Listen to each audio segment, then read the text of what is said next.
ಸಿದ್ಧಗೊಂಡಿದ್ದಾರೆ. ಸಹಾಯಕ ಪೊಲೀಸ್ ಆಯುಕ್ತರಾಗಿ ಶ್ರೀ ನಿಖಿಲ್ ಕುಮಾರ್ RN ಅವರು ಉಪದಂಡನಾಯಕರಾಗಿ ಡೆಪ್ಯೂಟಿ ಪರೇಡ್ ಕಮಾಂಡರ್ ಆಗಿ ಜವಾಬ್ದಾರಿಯನ್ನ ನಿರ್ವಹಿಸುತ್ತಿದ್ದಾರೆ.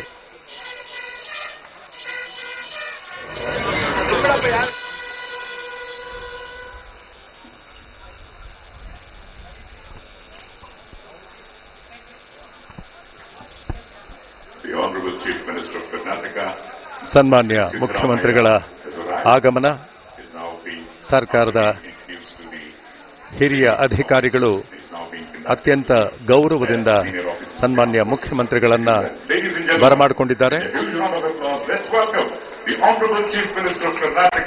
ಈಗ ಮಾನ್ಯ ಮುಖ್ಯಮಂತ್ರಿಗಳಿಂದ ಧ್ವಜಾರೋಹಣ, ರಾಷ್ಟ್ರ ಧ್ವಜಕ್ಕೆ ನಮನವನ್ನ ಸಲ್ಲಿಸುತ್ತಾರೆ.